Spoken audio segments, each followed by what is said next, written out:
Hello बच्चों, हम पढ़ रहे थे क्लास एट्थ की हिस्ट्री का एक चैप्टर जिसका नाम था civilising the native educating the nation. अभी आपको सिर्फ मैंने जस्ट एक ओवरव्यू आपको बताया है कि कैसे अंग्रेज आए, वो कैसे उन्होंने सिस्टम चेंज किया, एक ओवरव्यू। अब हम डिटेल में स्टेप बाय स्टेप सब पढ़ेंगे, ठीक है। तो अब ये है पहला कोई सवाल आता है कि how the British saw education. जो अंग्रेज थे उन्होंने पढ़ाई या तालीम को कैसे देखा।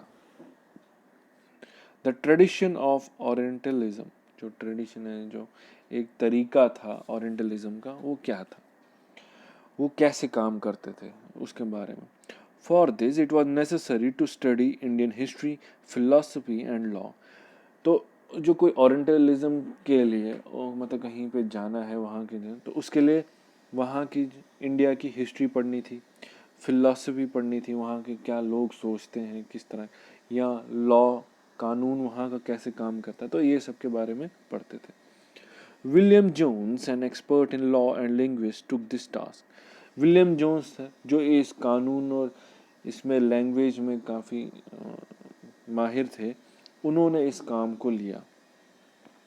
He began to study ancient Indian texts on law, philosophy, religion, morality, arithmetic, medicine and other science.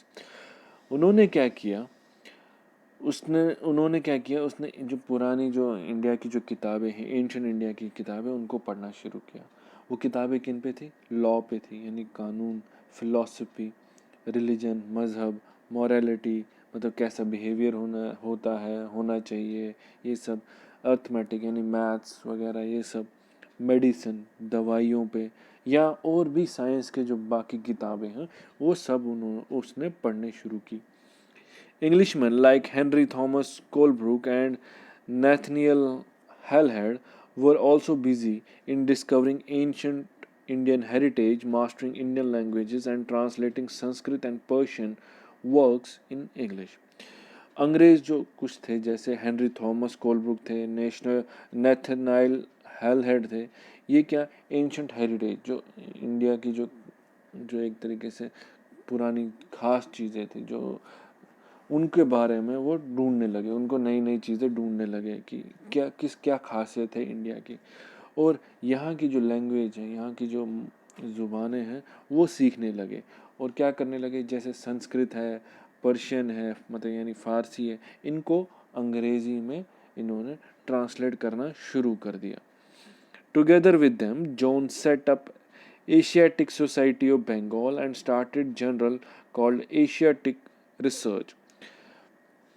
मिलके जोन्स ने क्या किया, हेनरी थॉमस के साथ इन्होंने मिलके, सब ने मिलके क्या किया, एक सेटअप बनाया, यानी एक सोसाइटी बनाई जिसका नाम रखा उन्होंने एशियाटिक रिसर्च। वहाँ पे जितने भी एशिया की लैंग्वेज ये सब थे, वो कहाँ पे बनाया, एशियाटिक सोसाइटी ऑफ बंगाल, जो इसी का जर्नल यानी मतलब एक मैगजीन निकाली, तो उसमें ये छापते थे। Jones and Colebrooke shared a deep respect for the ancient culture.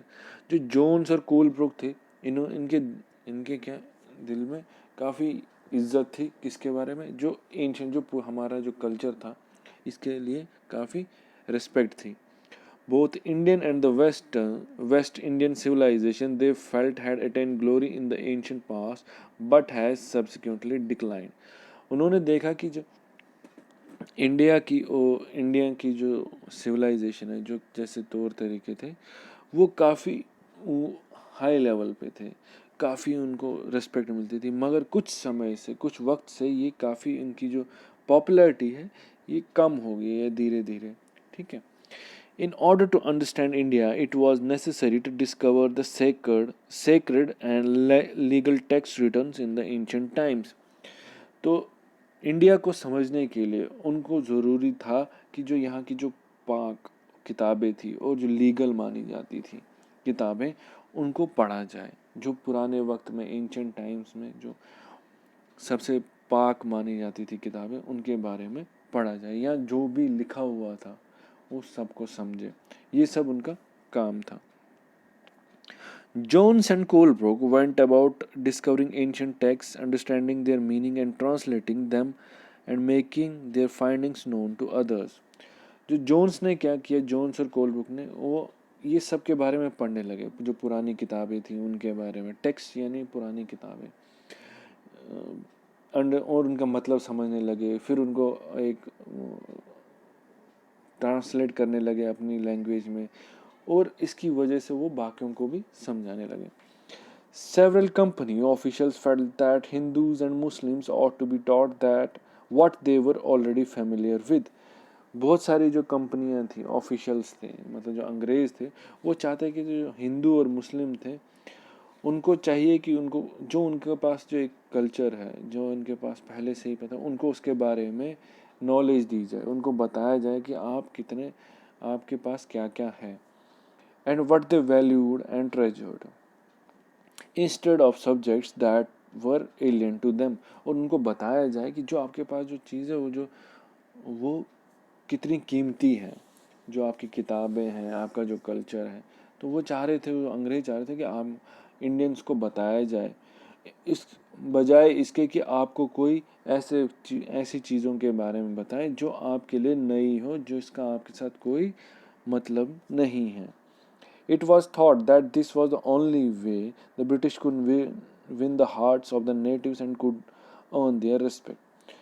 ये माना जाता था उस टाइम पे कि यही एक तरीका है कि अंग्रेज जो है वो जो यहाँ के जो इंडिया के जो लोगों का दिल जीत सकते हैं और उनके दिल में अपनी इज्जत बनाए रखें। तो इसी की वजह से A madrasa was set up in Calcutta in 1781 to promote the study of Arabic, Persian and Islamic law. एक मदरसा बनाया गया कब? 1781 में। कहाँ पे? कलकत्ता में, यानी जिसको आज हम कोलकाता भी बोलते हैं, वेस्ट बंगाल में जो है। तो वो किस लिए बनाया गया? ताकि वहाँ पे जो लोग हैं अरेबिक पढ़ सके, यानी अरबी भाषा पढ़े, अरबी ज़ुबान पढ़े, पर्शियन यानी फ़ारसी या इस्लामिक या इस्लाम के जो कानून हैं उसके बारे में पढ़ सकें। And the Hindu college was established in Banaras in 1791 to encourage the study of ancient Sanskrit texts that would be useful for the administration of the country. और एक हिंदू कॉलेज मतलब उन्होंने खोला कि बनारस में 1791 में, किस लिए? ताकि जो एंशंट संस्कृत है, मतलब जो पुरानी जो संस्कृत जो ज़ुबान है उसके बारे में लोग पढ़ सकें, और इसकी वजह से क्या, जो देश है वो किस तरह से चले उसमें मददगार हो। Not all officials shared their views. Many were very strong in the criticism of Orientalists. सभी जितने भी जो अंग्रेज थे, जितने, वो सब इससे मुतमीन नहीं थे, उनके एक जैसी राय नहीं थी, वो इसके खिलाफ थे। वो हमेशा इन ओरिएंटलिस्ट जो मतलब इंडिया के बारे में सोचते थे उनके खिलाफ थे, वो हमेशा उनके खिलाफ होते थे, ताकि मतलब वो बोलते थे कि नहीं, आप ये अच्छा नहीं कर रहे हो, आपको हमारी पढ़ाई इनको पढ़ानी चाहिए, ना कि इनकी पढ़ाई जो इनके पास है। तो वो इसके खिलाफ होते थे। तो उम्मीद करता हूँ आपको यहाँ पे समझ आया होगा।